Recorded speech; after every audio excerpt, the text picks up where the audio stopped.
The massive doors of the Galactic Council chamber opened with a deep rumble that echoed through the crystalline halls. Admiral Jake Morrison stepped through first, his black uniform bearing the scars of countless battles. Behind him walked Captain Lisa Barnes and Commander Rick Hayes, both carrying data tablets that contained humanity's desperate plea for help. The chamber was enormous, stretching up into shadows that seemed to have no end. Floating platforms held representatives from dozens of alien species, each one more strange and wonderful than the last. The Zephyrians looked like tall angels with wings made of light, their bodies glowing with soft blue energy. The HFY resembled giant lizards, their scales changing color as they moved. Floating orbs of pure thought represented the Mentari, while the insect-like hive queens clicked and buzzed in their own mysterious language. Jake Morrison had seen many things in his 40 years of life, but nothing had prepared him for this moment. Earth's first contact with alien life had happened only 6 months ago, and already humanity faced extinction. The irony was not lost on him that they were begging for help from beings who had ignored their existence for millennia. Council Speaker Velther materialized at the center of the chamber, a being of pure energy contained within a shimmering form. That hurt to look at directly.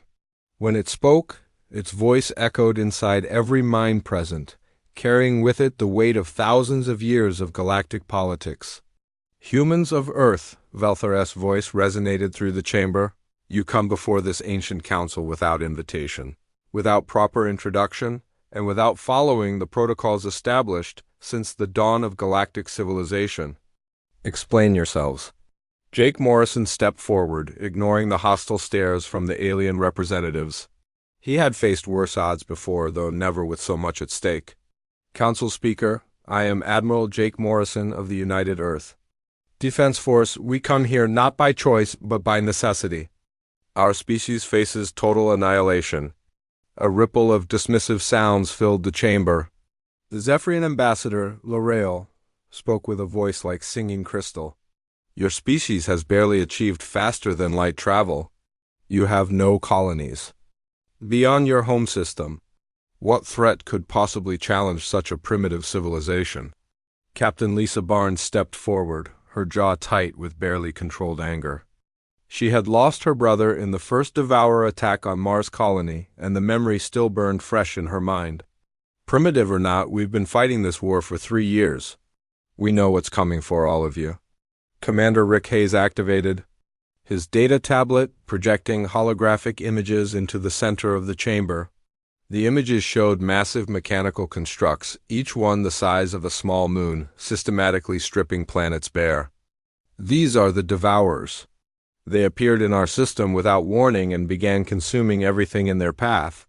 The alien representatives leaned forward, their earlier dismissal replaced by curiosity. The images were disturbing, showing worlds reduced to empty shells, their surfaces scraped clean of all organic matter. Cities, forests, oceans, everything consumed and processed into raw materials for the machines. War leader Kythara of the HFY, a massive reptilian being covered in battle scars, hissed through his translator. "Your technology is insufficient to create such detailed recordings. These images could be fabricated." Jake Morrison's face hardened. 12 human colonies have been destroyed. Over 2 billion people are dead. My own daughter was on Europa, stationed when the Devourers reached Jupiter's moons. I watched her die through a communication link as those machines tore apart everything she had ever known. The chamber fell silent at the pain in his voice. Even the most arrogant species recognized genuine grief when they heard it. Dr. Amy Carter, the expedition's chief scientist, activated another series of recordings. "We've been studying their technology for 3 years. The Devourers are not just machines. They're something far worse. They learn, adapt, and evolve with each battle. Every tactic we use against them becomes useless within days." The recordings showed human fleets engaged in desperate battles against the mechanical horrors. Ships exploded in brilliant flashes of light while others rammed themselves into enemy vessels in last-ditch attacks.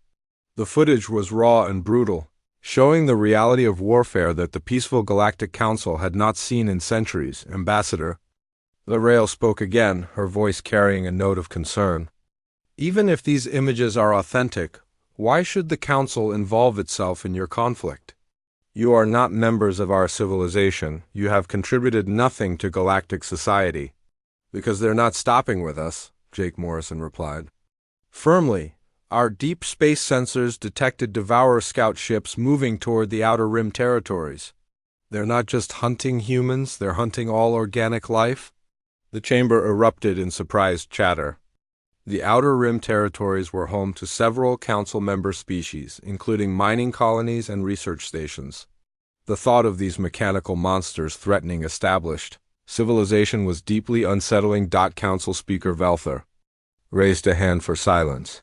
Even if your claims prove accurate, the Council has protocols.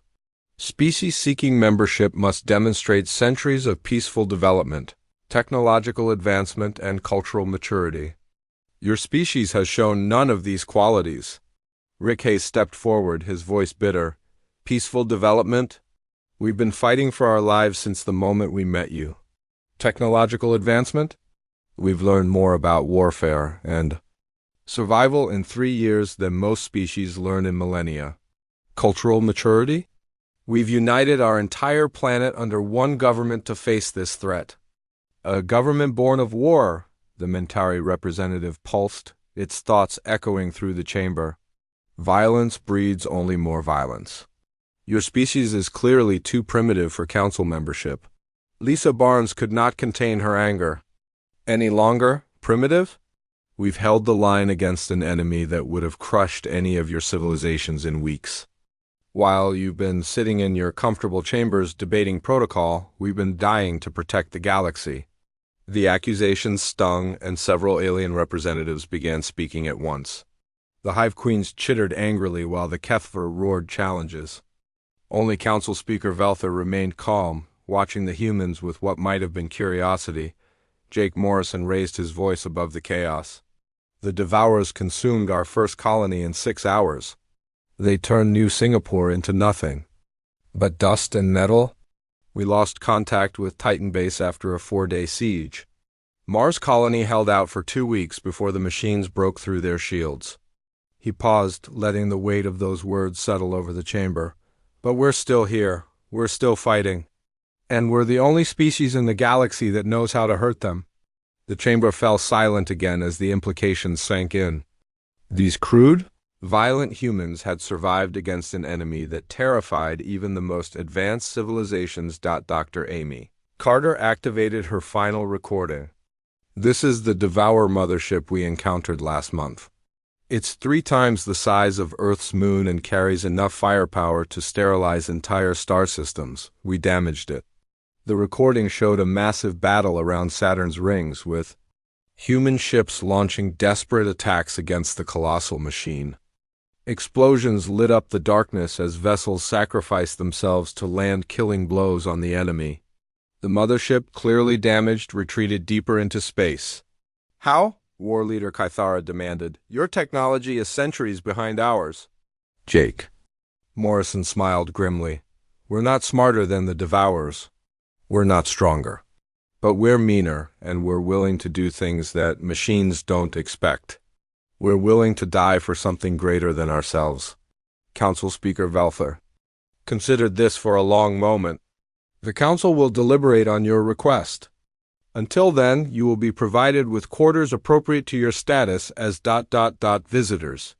As the session ended, Jake Morrison looked around the chamber one final time. He saw fear in the eyes of beings who had never known real war, comfort in the faces of those who had never watched their worlds burn. They would reject humanity's petition, he knew, but they would remember his words when the Devourers came for them. And the machines are coming, he said quietly. And when they arrive, you'll wish you had listened to us. 3 months had passed since humanity's failed petition to the Galactic Council. The rejection had been swift and predictable, delivered with the cold politeness that galactic diplomacy demanded. The Council had more pressing concerns than the problems of a primitive species that had barely left its home system. Commander Sam Rodriguez gripped the controls of his patrol ship as it drifted through the debris field that had once been Kepler 442b, the Talaxian mining world, had been home to 3 million beings just hours ago. Now it was nothing but floating chunks of rock and metal, stripped bare by machines that showed no mercy. Control, this is Rodriguez. I'm looking at what's left of the mining station. There's nothing here but dust and scrap metal. His voice was steady, but his hands shook as he spoke into the communication device. The response came from Admiral Morrison aboard the UES Defiance, still stationed near the council chambers. Any survivors, Sam? Negative. The entire planet has been hollowed out. The surface is gone, the atmosphere is gone, even the core has been partially consumed. It's like the Devourers took everything and left behind the skeleton of a world. Rodriguez had seen Devourer attacks before, but never on this scale. The machines had become more efficient, more thorough in their destruction. They were learning, adapting, becoming better at what they did with each world they consumed. His sensor officer, Lieutenant Jenny Walsh, looked up from her console with fear in her eyes. Sir, I'm detecting movement in the asteroid field. Multiple contacts heading toward the outer system. Rodriguez enhanced the display and felt his blood run cold. Dozens of Devourer scouts were emerging from the planetary remains, their sleek forms moving with predatory grace toward the next target. They had finished their work here and were already moving on to fresh hunting grounds. All ships, this is Rodriguez. We have multiple Devourer units moving toward the Zephyrian research station. I count at least 40 scouts and what looks like a harvester ship. The response came immediately from Captain Lisa Barnes, commanding the patrol group. Understood, Sam. We're moving to intercept. Try to buy the research station time to evacuate. The battle was brief and brutal. Human ships, designed for hit-and-run tactics, darted between the larger Devourer units like angry wasps. They scored hits on the enemy shields but could not penetrate the advanced armor that protected the machine's vital systems. One by one, the human vessels were destroyed or forced to retreat. Rodriguez watched helplessly as the Devourer harvester reached the research station. The Zephyrian scientists, beings of pure energy and light, tried to fight back with their advanced technology. Their energy weapons lit up the darkness of space, but the machines adapted to each attack within minutes. The research station, a beautiful structure of crystalline spires and flowing energy, was consumed in less than an hour. The Devourers stripped away its outer shell, processed its materials, and absorbed its power systems. The screams of the dying Zephyrians echoed across the communication channels until there was only silence. Meanwhile, Earth faced its own nightmare. General Patricia Wells stood in the command center of Luna Colony, watching the evacuation ships struggle to escape the Sol system. The Devourer advance force had breached the outer defenses 2 days ago, and now the machines were systematically destroying everything in their path. General, we have reports from the Jupiter stations. The Devourers have reached Europa Base. The communication officer's voice was tight with stress. Wells closed her eyes briefly, remembering the families and children who had called Europa home.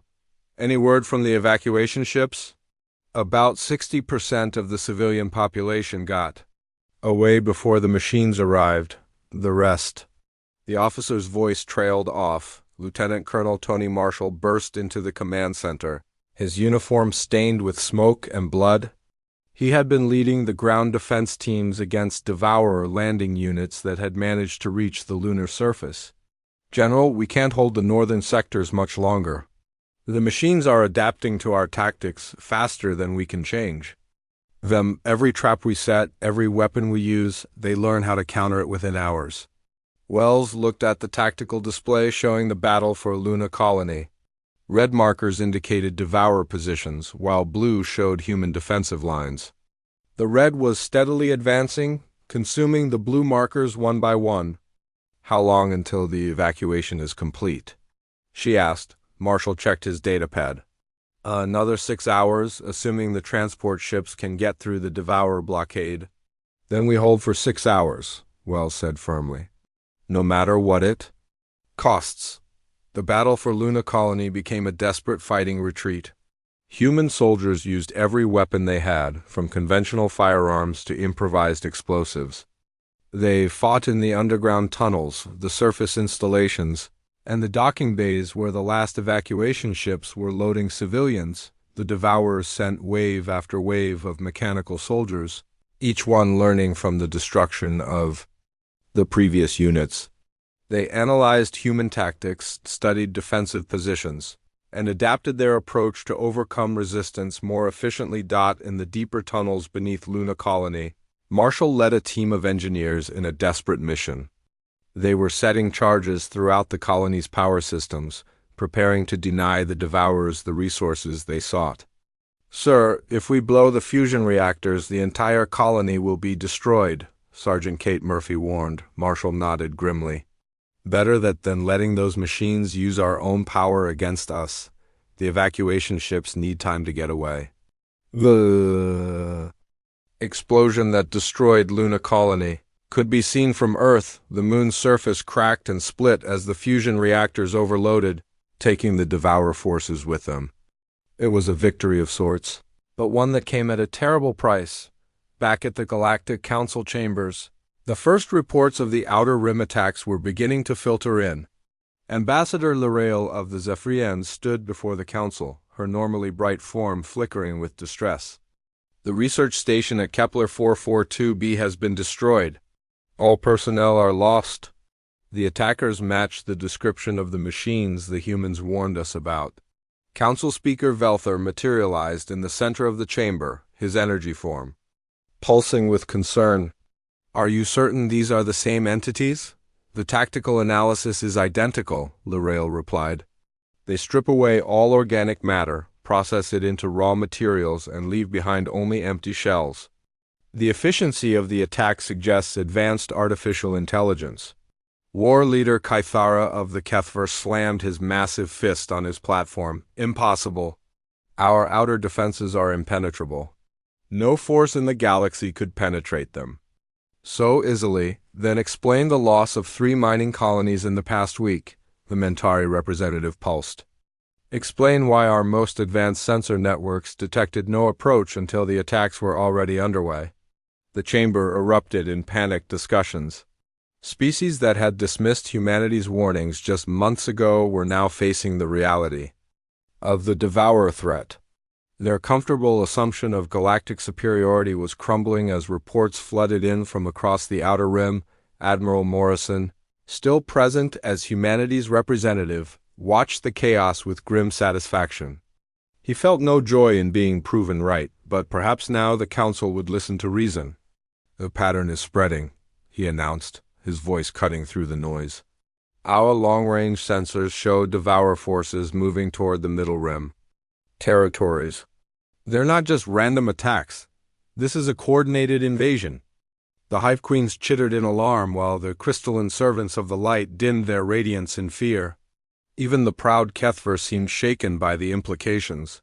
"What do you know of their strategy?" Council Speaker Velther asked. Morrison activated a holographic display showing the galaxy with red markers indicating Devourer positions. "They're following a spiral pattern, consuming worlds from the outer edge inward. Each attack gives them more resources, more materials to build additional units. They're not just destroying, they're growing stronger." Dr. Amy Carter, who had remained on the station to continue her research, stepped forward. "We've analyzed the wreckage from dozens of battles. The Devourers are not just machines, they're learning. Every tactic we use against them becomes useless within days because they adapt and share that knowledge across their entire network."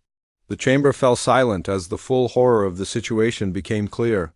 They were not facing a conventional enemy that could be defeated through superior technology or numbers. They were facing an intelligent swarm that grew stronger with each victory. "What do you propose?" Velther asked quietly. Morrison's expression was hard. "The same thing we proposed 3 months ago: unity, cooperation, and the willingness to fight dirty when clean tactics fail." The council session ended without resolution, but the mood had changed. The comfortable certainty of galactic superiority was gone, replaced by the cold reality of an enemy that showed no mercy and offered no quarter. As the representatives dispersed to their quarters, Morrison remained in the chamber, staring out at the stars. Somewhere out there, humanity's homeworld was still fighting for survival. And somewhere else, the Devourers were preparing their next assault on galactic civilization. The war had begun, whether the Council admitted it or not. Admiral Jake Morrison stood on the bridge of the UES Defiance as it approached the Galactic Council station. The massive ship bore the scars of dozens of battles, its hull patched and repaired so many times that it looked like a patchwork quilt of metal and armor. Behind him, Captain Lisa Barnes studied the tactical displays showing the current state of the war. The situation had changed dramatically in the past month. 7 more star systems had fallen to the Devourer advance, including 2 that belonged to Council member species. The comfortable distance between human problems and galactic concerns had disappeared overnight. Admiral, we're receiving a priority transmission from Council Speaker Velther. The communications officer reported. Morrison nodded grimly. Put it through. The holographic image of the energy being appeared on the bridge, its form flickering with what seemed like urgency. Admiral Morrison, the Council requests your immediate presence in the war chamber. We need to discuss defensive strategies. I'll be there in 30 minutes, Morrison replied. And Speaker, I'm bringing my full tactical team. If you want to talk strategy, we're going to need people who actually know how to fight. The war chamber was smaller than the main council hall, designed for practical discussions rather than ceremonial debates. When Morrison arrived with his team, he found the alien representatives in various states of panic and confusion. War leader Kathara of the Kethver was pacing back and forth, his massive form radiating frustration. Our traditional defensive positions are useless against these machines. They study our tactics for hours, then develop countermeasures that make our weapons ineffective. Ambassador Lorrael of the Zephyrians spoke with a voice that trembled with fear. The Devourer forces that attacked our research stations used our own energy weapons against us. They absorbed our technology and turned it into something more powerful. Commander. Rick Hayes stepped forward, activating a holographic display that showed the galaxy with red markers indicating Devourer positions. The problem is that you're fighting them like they're a conventional enemy. They're not. They're a learning machine. That gets stronger every time you engage them. The Mentari representative pulsed with confusion. Then how do we stop them? If they learn from every battle, how can any strategy succeed? Morrison smiled grimly. By being unpredictable. By using tactics that don't make sense. By accepting losses that a logical mind would never consider acceptable. Dr. Amy Carter activated another display showing detailed analyses of Devourer technology. We've been studying their systems for 3 years. The machines are incredibly advanced, but they have one weakness. They assume their opponents will act rationally. She highlighted specific sections of the technical data. Every Devourer unit is connected to a central network that shares information instantly. When they encounter a new tactic, they analyze it, develop countermeasures, and distribute that knowledge to all other units. It's incredibly efficient. But, Captain Lisa Barnes continued, it also means they expect consistent behavior. When we do something that makes no tactical sense, something that wastes resources or accepts unnecessary casualties, they struggle to understand why. The alien representatives looked horrified at the implications. The Zephyrians, beings of pure energy and logic, could barely comprehend the concept of intentional inefficiency. The Kethver, despite their warrior culture, fought with discipline and honor. The idea of chaotic, seemingly random tactics was alien to them. War leader Kathara spoke first. You're suggesting we abandon centuries of military doctrine. Our strategies have been refined through generations of warfare. Against other organic opponents, Morrison replied. The Devourers aren't organic. They don't get tired, they don't get scared, and they don't make mistakes based on emotion. But they also don't understand emotions, which means they can't predict irrational behavior. Hayes activated a recording of the battle for Luna Colony. Watch this engagement. Our forces were completely outgunned and outnumbered. By all logical standards, they should have retreated or surrendered. Instead, They chose to destroy their own colony rather than let the machines have it. The recording showed the massive explosion that had consumed Luna Colony and the Devourer forces on its surface. The alien representatives watched in silence as human soldiers sacrificed themselves to deny the enemy resources. The machines were analyzing our defensive positions, predicting our withdrawal routes, calculating the optimal way to minimize their losses while maximizing ours, Barnes explained. They never considered that we might destroy everything rather than lose it. Dr. Carter brought up more technical data. After the Luna Colony incident, we monitored Devourer communications. For nearly 6 hours, their entire network was trying to process what had happened. They kept running calculations, trying to understand the logic behind the human decision. 6 hours of confusion, Morrison said. 6 hours were their entire fleet was operating at reduced efficiency because they couldn't understand why we chose destruction over surrender. The Mentari representative pulsed with what might have been understanding. You're weaponizing irrationality. We're using the one advantage we have, Morrison replied. Humans are unpredictable.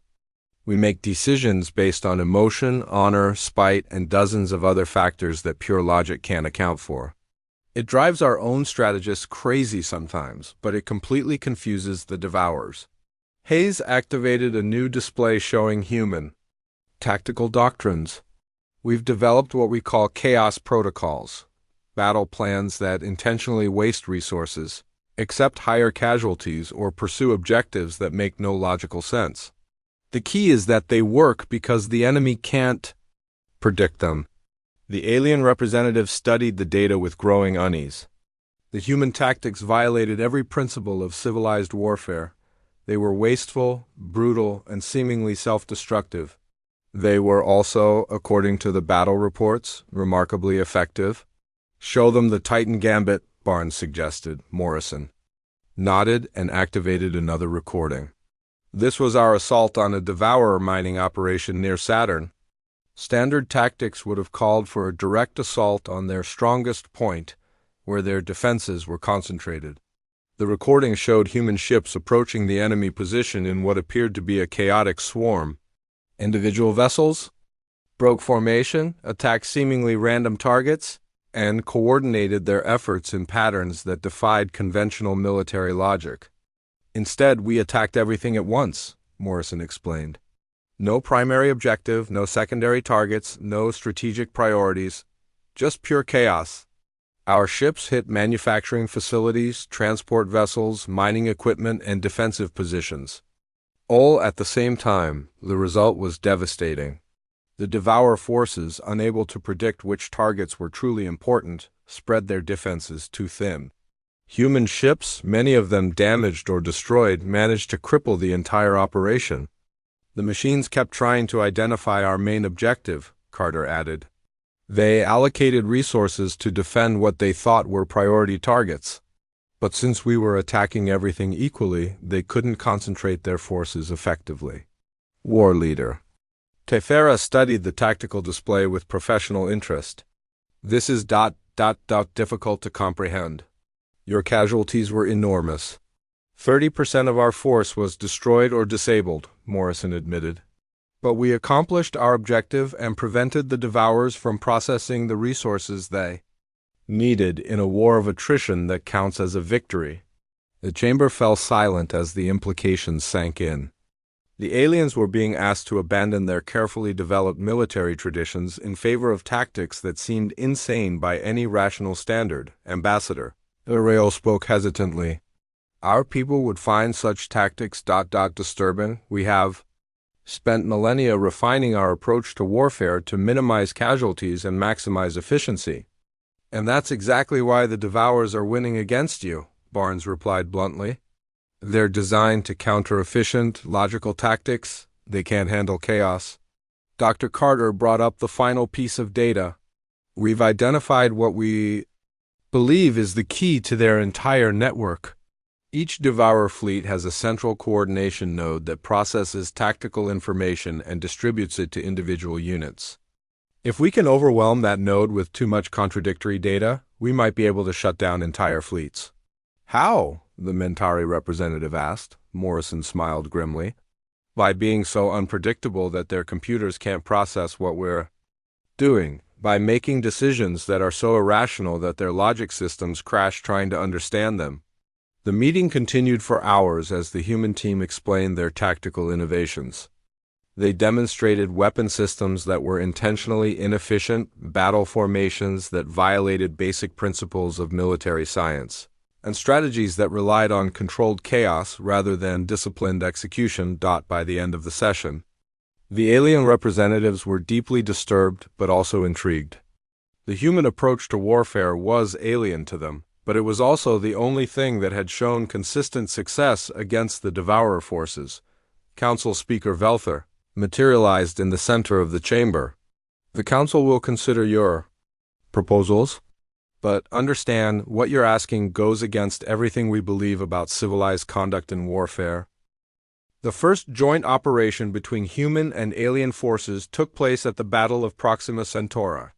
Admiral Jake Morrison stood on the bridge of the UES Defiance, watching as ships from a dozen different species formed up around his flagship. The sight would have been magnificent under different circumstances, but today it felt more like a desperate gamble. Captain Lisa Barnes studied the tactical display showing the enemy positions. 3 Devourer command ships had established a stronghold in the Proxima system, using the star's energy to power massive manufacturing facilities. Intelligence reports suggested they were building something new, something that could change the course of the war. Admiral, the Zephyrian fleet is reporting ready, the communications officer announced. War leader Kythara confirms the Kethver battle group is in position. The Mentari Collective has linked their ships for coordinated thought strikes. Morrison nodded, but his expression remained grim. The alien forces were impressive by any measure, but they were still thinking like civilized beings. The real test would be whether they could embrace the chaos that human tactics required. All ships, this is Admiral Morrison, he broadcast across the fleet. Remember, the Devourers will expect us to follow standard attack patterns. They'll analyze our approach, predict our targets, and prepare countermeasures. Our job is to make sure they can't predict anything. Commander Rick Hayes was aboard the Hughes Vigilant, leading a mixed squadron of human and Zephyrian ships. His orders were simple in concept, but terrifying in execution. Attack everything and nothing. Create maximum confusion and accept whatever casualties were necessary to accomplish the mission. Vigilant, this is Morrison. You have the honor of starting this dance. Show our allies what chaos looks like. Hayes grinned as he activated his ship's engines. Copy that, Admiral. All ships, follow my lead and try not to think too hard about what we're doing. The Vigilant accelerated toward the Devourer positions in what appeared to be a suicidal charge directly at their strongest defenses. Behind it, the mixed squadron spread out in a formation that violated every principle of tactical doctrine. The Zephyrian ships, piloted by beings of pure energy and logic, struggled to understand their human counterparts' apparently random movements. Ambassador Lareal, commanding the lead Zephyrian vessel, found herself questioning orders that seemed designed to maximize casualties rather than achieve objectives. Human vessel Vigilant, your current course will take you directly into the enemy's primary defensive grid, she transmitted. That's the idea, Hayes replied cheerfully. The Devourers are expecting us to avoid their strongest positions. They're concentrating their forces to defend what they think we want to attack. The first phase of the battle unfolded exactly as the humans had predicted. The Devourer forces, analyzing the approaching fleet, repositioned their ships to counter what appeared to be a frontal assault. Their tactical computers calculated optimal defensive positions, allocated resources to key targets, and prepared to engage the enemy with maximum efficiency. Then the chaos began. Instead of pressing the attack on the primary targets, Hayes ordered his squadron to scatter. Some ships peeled off to attack manufacturing facilities. Others targeted supply convoys, and still others engaged defensive positions that had no strategic value. The coordination was so poor that several human ships nearly collided with their allies. The Zephyrian pilots, despite their confusion, followed the human lead. Their energy weapons, normally fired in precise, calculated patterns, began striking targets seemingly at random. The elegant formations they had trained for centuries to maintain dissolved into what looked like complete disorder. On the main Devourer command ship, processing units worked frantically to analyze the enemy attack pattern. Every calculation suggested that the organic forces were making critical errors, wasting firepower on insignificant targets while ignoring obvious strategic priorities. The machines began adjusting their defenses to exploit these apparent mistakes. All ships, Phase 2, Morrison broadcast. Now they think they understand what we're doing wrong. Time to show them how wrong they are. The scattered human and alien ships suddenly changed their behavior. The apparently random attacks coalesced into a coordinated assault on the Devourer manufacturing facilities. Ships that had been wasting ammunition on minor targets revealed that they had been drawing defensive fire away from the real objectives. Captain Barnes, commanding a strike force of human and Kethver vessels, led the assault on the primary manufacturing complex. The reptilian warriors, initially skeptical of human tactics, had quickly adapted to the chaotic style of warfare. Kethver Battle Group, remember what we practiced, Barnes transmitted. Hit them hard, hit them fast, and don't worry about following the textbook. War leader Kythara, despite his initial reservations, found himself enjoying the unpredictable nature of human tactics. His ships, designed for honorable combat, performed ramming attacks that would have been considered wasteful under normal circumstances. The psychological effect on the Devourer forces was immediate and dramatic. The machines, having repositioned to counter the expected attack patterns, found themselves out of position when the real assault began. Their tactical computers, still trying to process the contradictory data from the first phase, struggled to adapt to the rapidly changing situation. Dr. Amy Carter, monitoring the battle from the UES Defiance, watched as her theories about Devourer psychology proved correct. Admiral, their coordination network is showing signs of strain. Response times are increasing, and several units appear to be operating independently. How long before they adapt? Morrison asked. Unknown, but we're seeing behavior patterns we've never observed before. Some units are actually retreating when logic would dictate a counterattack. The breakthrough came when Commander Hayes led a desperate boarding action against one of the Devourer command ships. The mission was considered impossible by conventional standards. The enemy vessel was too heavily defended, too large and too dangerous for organic forces to assault directly. Hayes and his team, supported by Zephian energy beings who could phase through solid matter, penetrated the command ship's outer hull through methods that defied both logic and safety protocols. They used damaged fighters as battering rams, improvised explosives created from medical supplies, and coordination so chaotic that even their allies weren't sure what they were trying to accomplish. The Devourer defensive systems, designed to counter organized assaults, failed to respond effectively to what appeared to be a series of unrelated accidents and malfunctions. By the time the machines realized they were under coordinated attack, the boarding teams had reached the ship's central processing core. This is Hayes, his voice crackled over the communication system. We're inside the command center. Dr. Carter, we need that technical data now. Carter's research into Devourer technology had revealed a critical weakness in their central coordination systems. The machines relied on constant data flow to maintain their tactical awareness, but they had limited capacity for processing contradictory information. Look for a crystalline structure about 3 meters tall, Carter instructed. It should be pulsing with blue energy. That's their central processing node. Hayes found the structure exactly where Carter had predicted.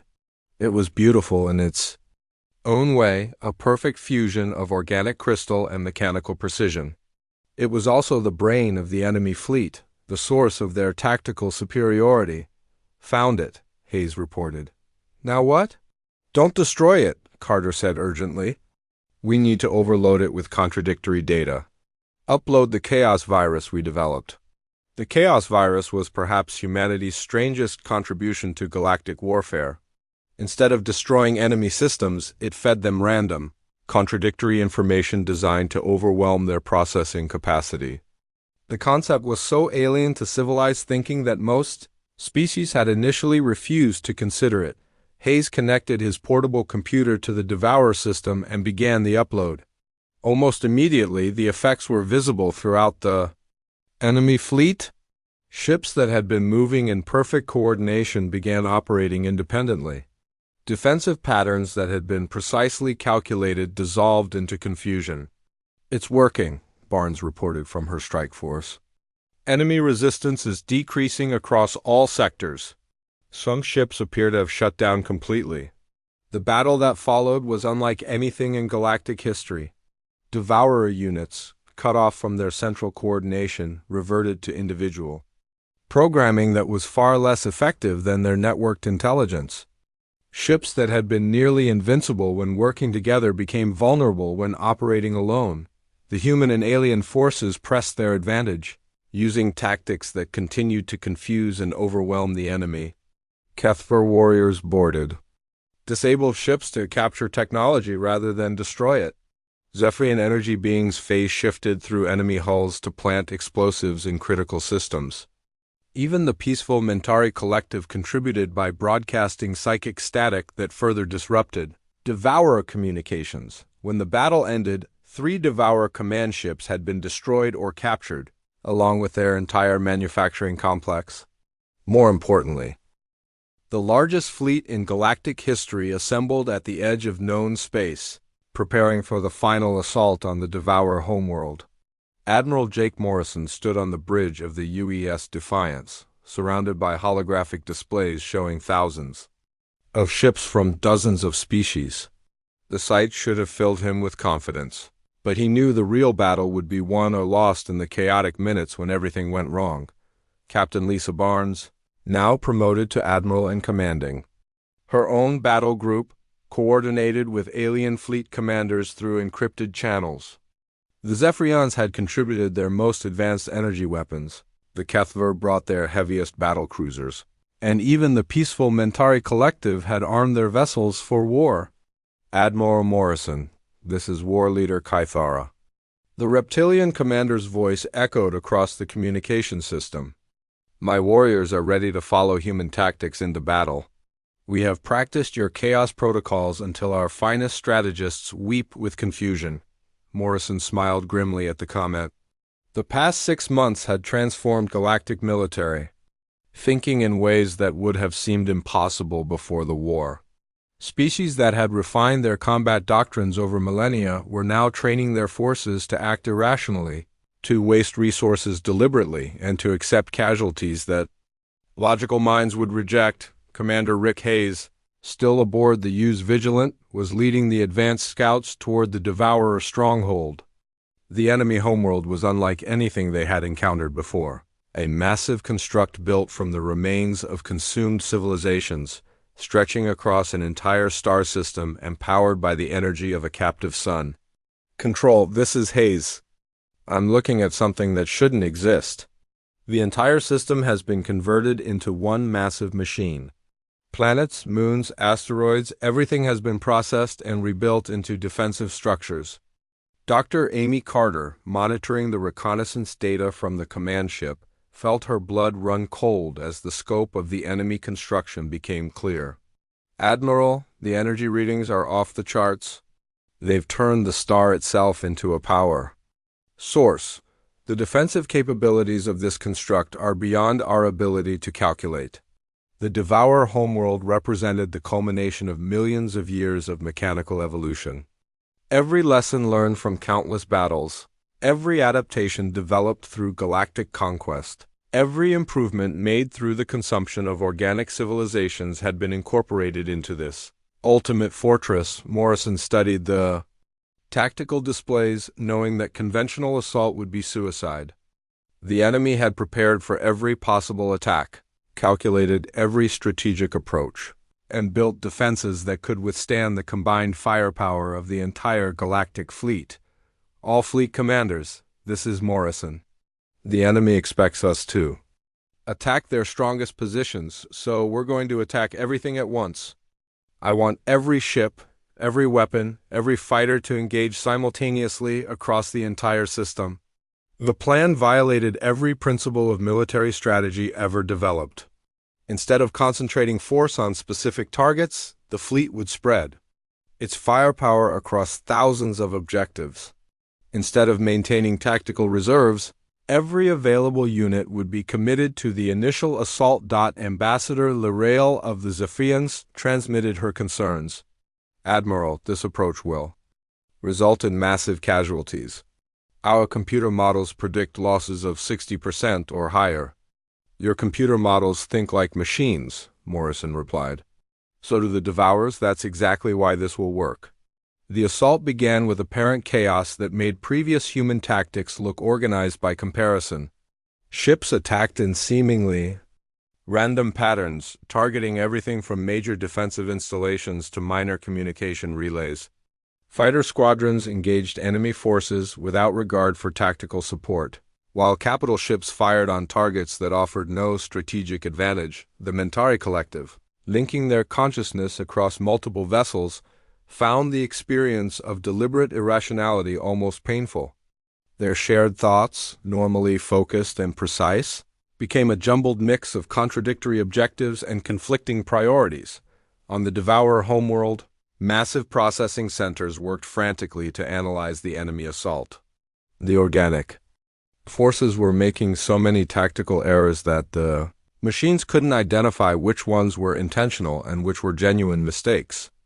Every calculation suggested that the attackers were destroying themselves through incompetence. Yet their coordination was too complex to be accidental. Admiral Barnes led her battle group in what appeared to be a suicidal charge, directly into the heart of the enemy defenses. Her ships, supported by Kethver heavy cruisers, ignored the massive weapons platforms that could destroy them with single shots and instead focused their fire on much smaller targets. All ships, target the sensor arrays, Barnes commanded. Ignore the big guns and hit everything that looks like it might be gathering data. The strategy was working exactly as Dr. Carter had predicted. The Devourer defensive systems, overwhelmed by the sheer volume of contradictory information, began showing signs of processing strain. Response times increased, coordination became erratic, and some units began operating independently rather than as part of the collective network. Commander Hayes pushed deeper into the enemy construct, leading a mixed force of human fighters and Zephyrian energy beings toward what intelligence suggested was the central control facility. The journey was a nightmare of defensive fire and mechanical horrors, but the chaotic nature of their approach kept the enemy off balance. Hayes to all units, we're approaching the core facility. Remember, we're not here to destroy it, we're here to confuse it to death. The central control facility was a structure that defied description, a fusion of organic architecture and mechanical precision that stretched across hundreds of kilometers. At its heart lay the master control system that coordinated the activities of every Devourer unit across the galaxy. Dr. Carter's voice crackled through the communication system as Hayes approached the facility. Rick, you need to reach the primary processing core. It should be a crystalline structure similar to what you found at Proxima Centauri, but much larger. The boarding action that followed was the most chaotic operation in military history. Teams of human marines, Kethver warriors, and Zephyrian energy beings fought their way through corridors filled with mechanical defenders. Their tactics were so random that even their allies weren't sure what they were trying to accomplish. Hayes found the control core exactly where Carter had predicted, but the scale was overwhelming. The crystalline structure was the size of a skyscraper, pulsing with energy that seemed to come from the heart of the universe itself. It was beautiful and terrifying, the ultimate expression of mechanical perfection. Found the target, Hayes reported. But Carter, this thing is enormous. I don't think our chaos virus will be enough to overload something this big. Carter had anticipated this problem. You're not going to overload it, Rick. You're going to reprogram it. We've discovered that the Devour directive isn't hard-coded. It's learned behavior that can be modified. The concept was staggering. Instead of destroying the master control system, they were going to change its fundamental programming. The risk was enormous. If they failed, they would have given the enemy access to all their tactical knowledge. Hayes connected his equipment to the control system and began the upload. The new programming was elegant in its simplicity, replacing the devour imperative to consume and grow with a new directive to preserve and restore. The effect was immediate and dramatic.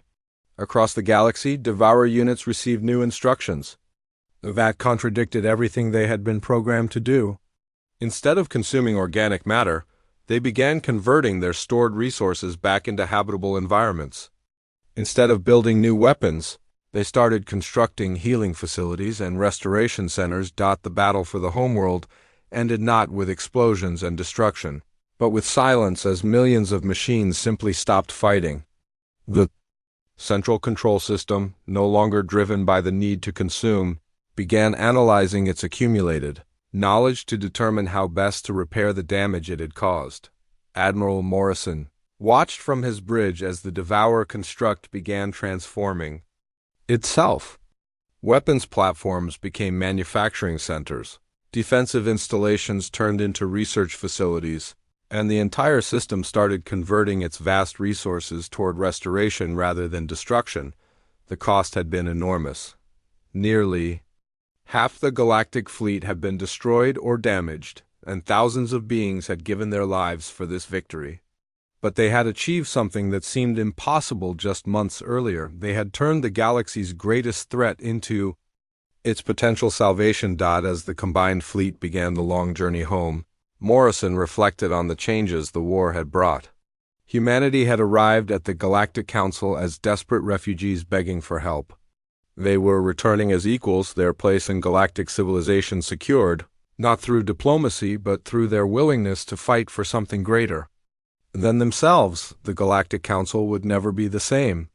The rigid hierarchies and careful protocols that had governed civilization for millennia had been shattered by the chaos of war.